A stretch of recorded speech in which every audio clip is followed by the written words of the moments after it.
I'm back here with another video. There's some Sixers talk. 24/7 Sixers group on Facebook. I realized something. It took me a while, but I got it. The Sixers drafted VJ EDGECOMBE for a reason. I'm not going to be gaslighted and think it was all this Ace Bailey talk, blah, blah, blah, blah, blah. It kind of sort of was. I think his agent, rather than him, put a lot of red flashes up, man. I'm unfortunate. I think the kid's gonna be talented, man. I really do. But and it just hit me last night. It took me a while to get on this VJ EDGECOMBE thing. And the other day I watched him one-on-one with a couple guys, man. He was killing those guys. Off the dribble, mid-range, three-point shot. I mean, it looks like he has a bag. He has a bag.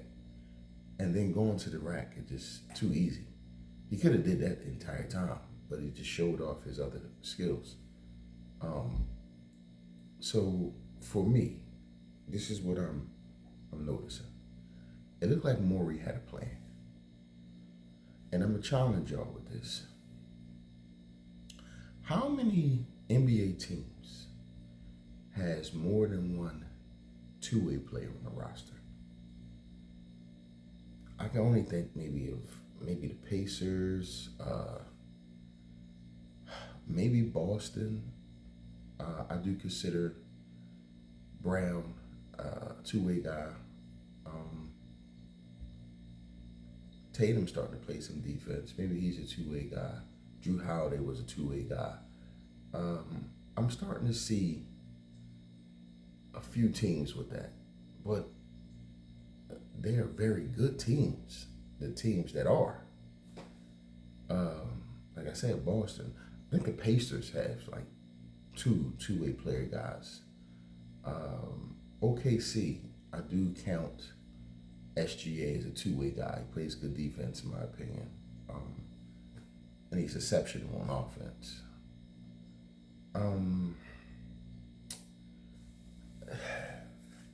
It's kind of hard to go down the list because it's not a thing. Each team may have one two-way player guy, but I'm gonna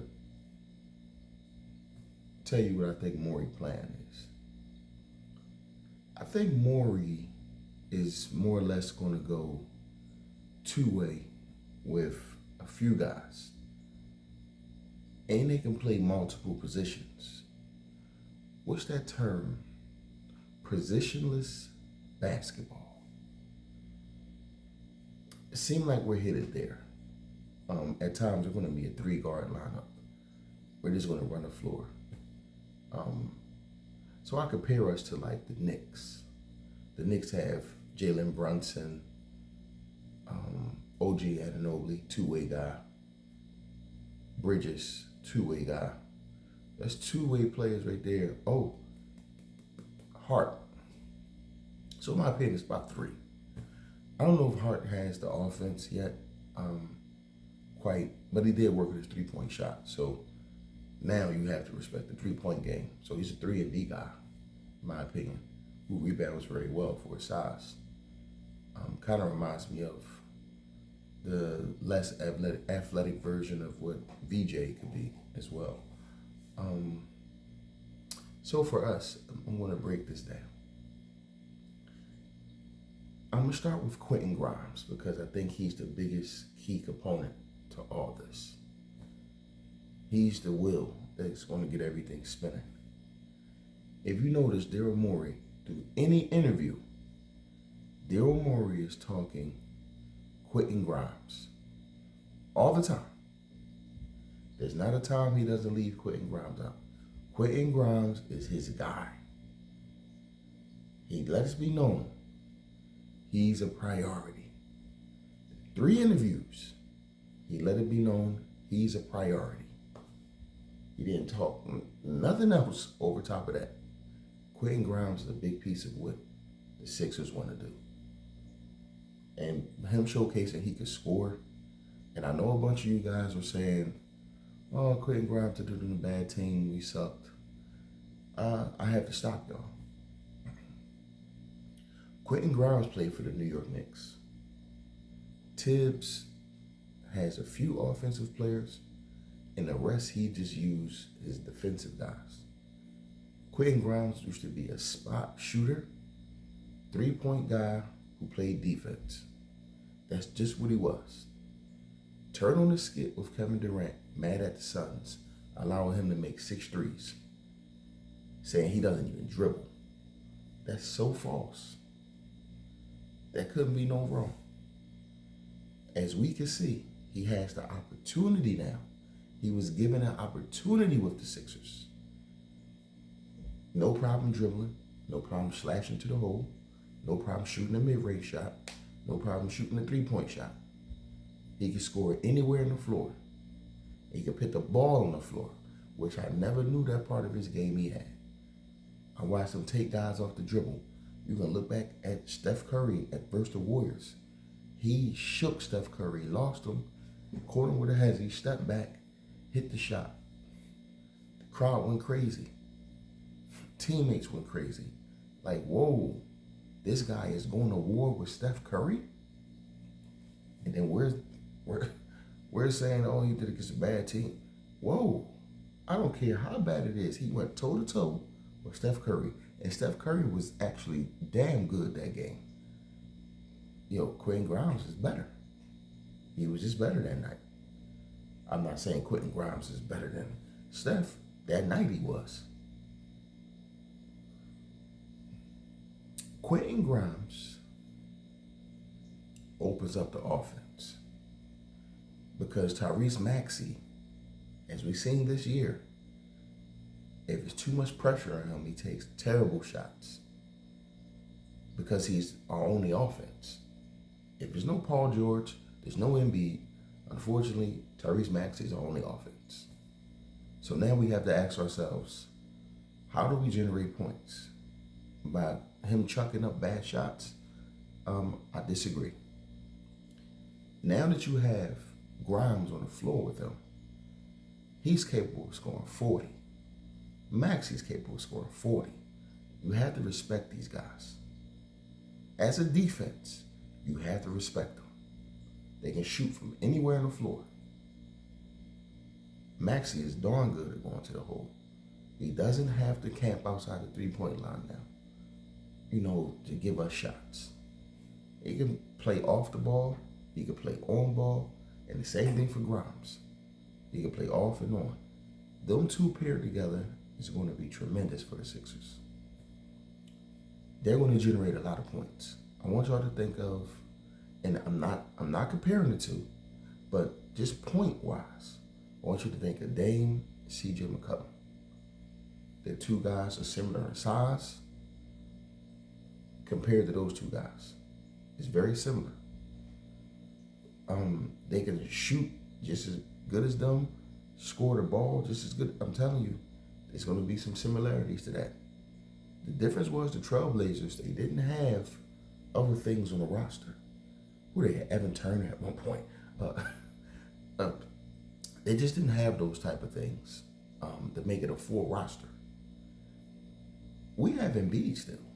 I don't care what you guys say. There's no world. There's no planet. There's no earth in any parallel universe that a team guards Joel Embiid one-on-one. It's not happening. He's still going to be double-teamed and triple-teamed. That leaves an even easier job for Quentin Grimes. Paul George, he'll be welcome officially to the Sixers next year. Long as the big fella's healthy, his job will be easy. Joel Embiid doesn't even have to break his neck to do things anymore. For the first time, he's surrounded with a deep roster. This thing is deep. So let me tell you what Quentin Grimes is now. He's a two-way player. We totally forgot about that. I know teams, oh no, he's okay. No. One thing Quentin Grimes do very well, he plays defense. He's defensive. If there's the one part of Quentin Grimes' game that you can say that's consistent and for sure, he plays defense. But then we also leave out the fact that he also can shoot. What did he shoot, 40% last year? That guy could shoot. And he was chucking them up and still hit at 40? Imagine what easier, cleaner looks. What? Whew. Boy. So now we see that he can score. We know he plays defense. He's a two-way guy. Point blank, bottom line. I tell you who's another two-way player that we're not talking about. He's fairly young, just got a new contract. Congratulations. Edwards. Justin's a two-way guy. He's just young.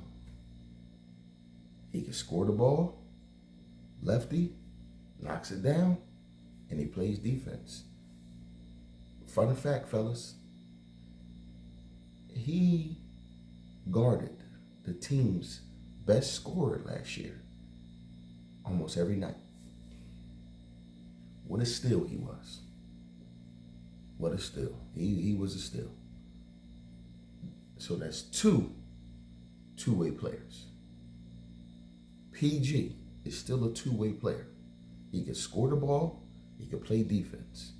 He may not play defense at the elite level that he used to, but he's still a darn good defensive player. He's not elite at it. I mean, there's not too many people who was elite at defense as Paul George. He's still good. That's trouble. Now, the key component, VJ EDGECOMBE. Sixers drafted him to be a two-way player. He can score the ball, score in transition, very athletic. You see he can shoot in the three ball now. He may be, if he's a 36% three-point shooter, Fiber was when he came his rookie season.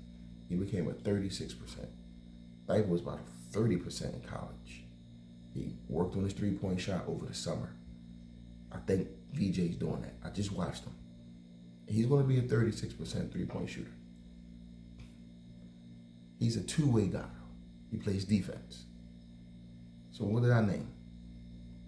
EDGECOMBE, Grimes, Edwards, PG. That's 4 players who are two-way players. I'm telling you what the Sixers are up to. They looked at the Pacers, they looked at OKC. Sixers want to run. They're going to be in transition a lot. They're going to play a lot of defense. And they want these guys to score as well. That's going to be the blueprint for the Sixers. Now, here's the cheat sheet to all that. Embiid. All this is going on with Embiid still can play. Most people still hate on Embiid. Hey, y'all was aware that Embiid was made all defensive teams, right? So he plays defense. Doesn't have to exert himself on offense so much. Y'all call him lazy, but if he's just the only piece of offense, then you want him to turn around and play top-notch defense? No center does that. Jokic plays offense. He plays no type of defense, man. It's tiring. But Embiid can focus more on the defensive end now, which is trouble again for teams. Bona, defensive guy who runs the floor, more transitional points. Sixers are going to run. They're going to run. They're going to play defense. They're going to shoot threes. And they have some guys who can play above the rim. VJ's one of them. You put Ricky Council one. He's going to play above the rim. But I think more or less with them, they want to score points and play defense and run.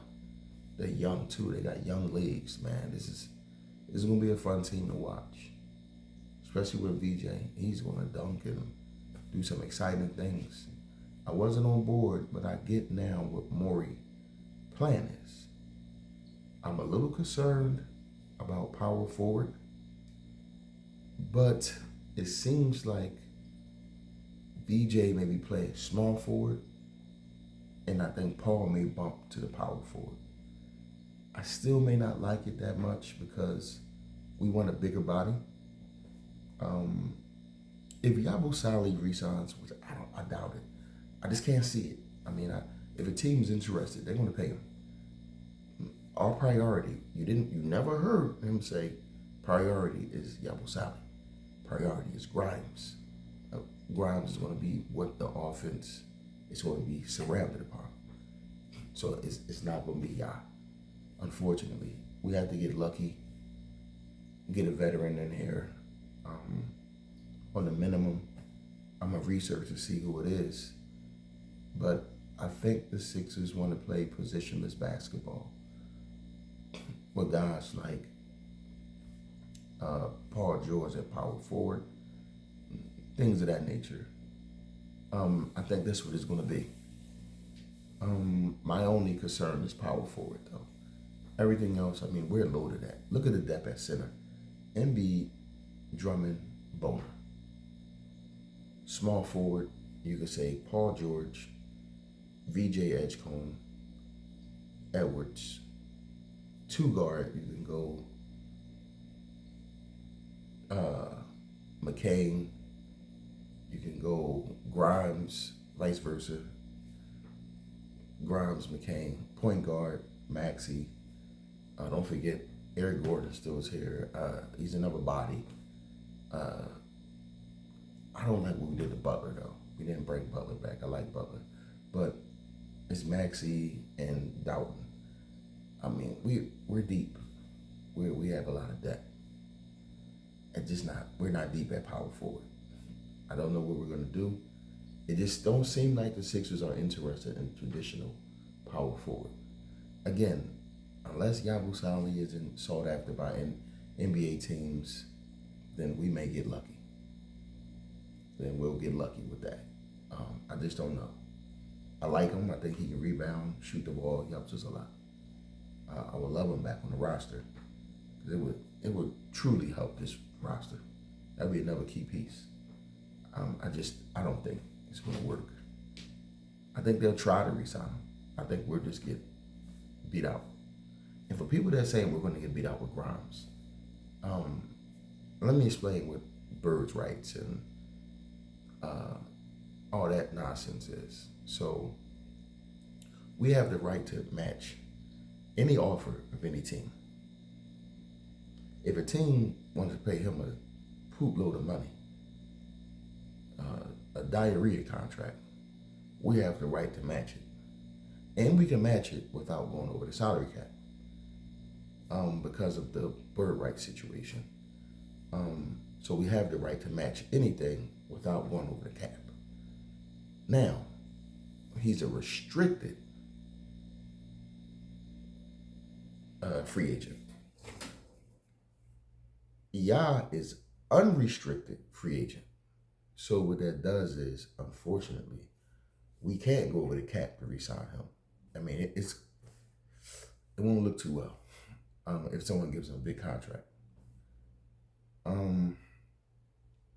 So Grimes, I do think when Monday hit, Grimes can be a Sixer. I just don't know what the contract would be, but I do think he'll be a Sixer. And he talks like he wants to be with the Sixers as well, too. I think he knows he's a starter. Brooklyn, they just signed. Who did Brooklyn just sign? Oh, goodness. No, Brooklyn drafted that 6'8" point guard, who I think is going to be a starter. Then you have Cam coming as the 2 guard. Where does that leave Grimes? Coming off the bench? And Grimes and Cam are offensively the same type guys. They like to chuck shots up. So I don't think that works out for them.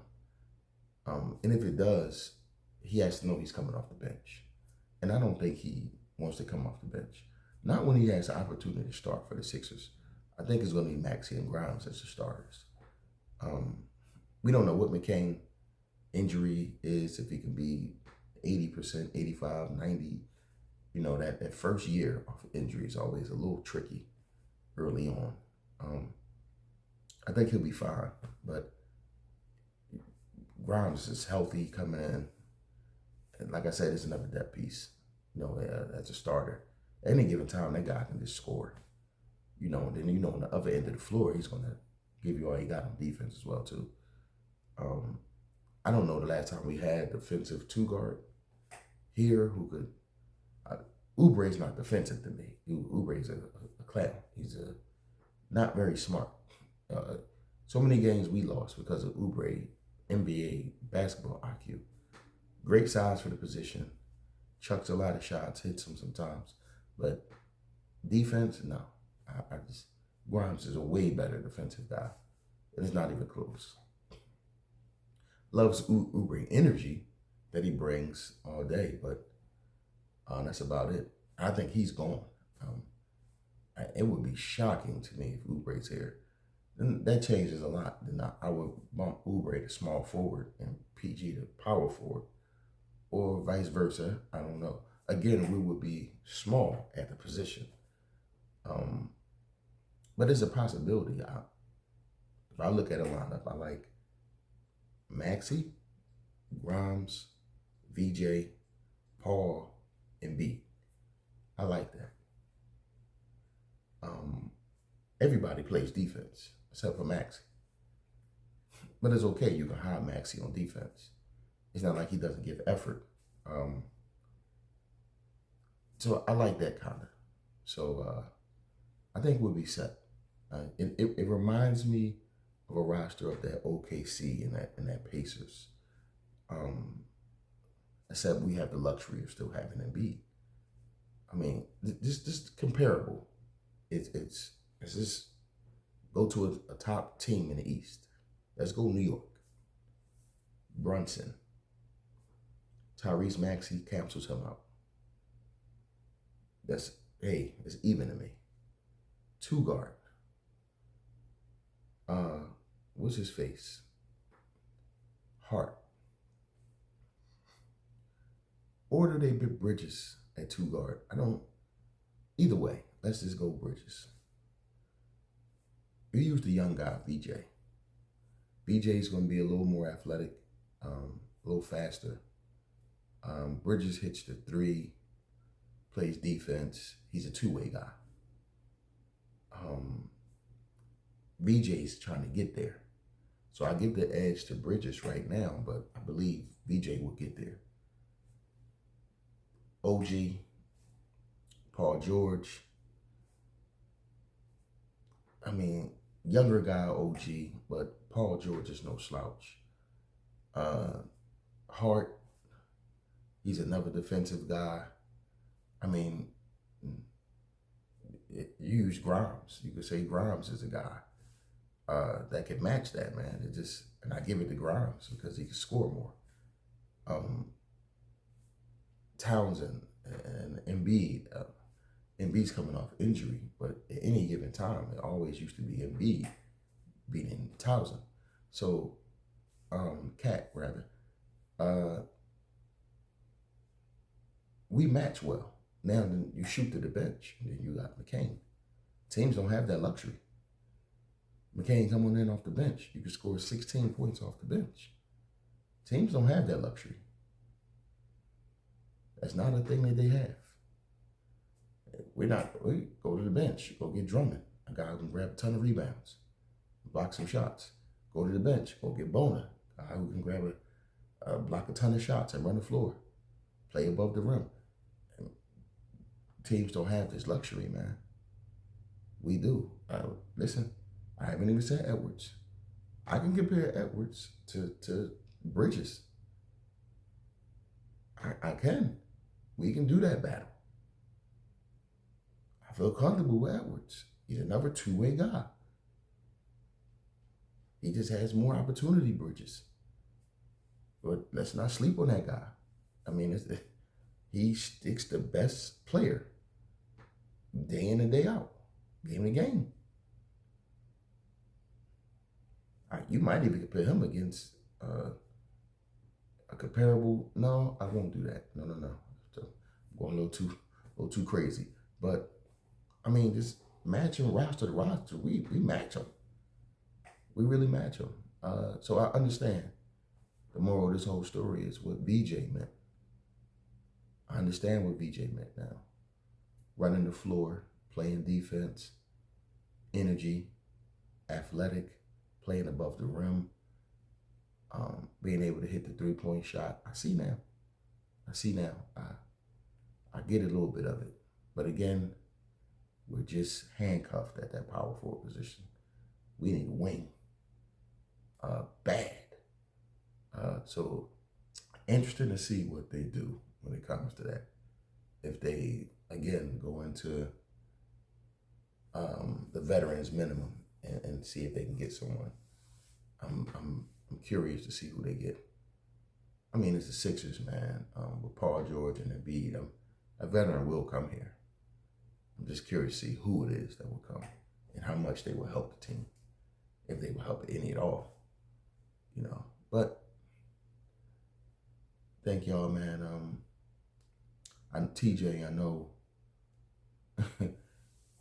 we was ace guys, man, but I get the plan now.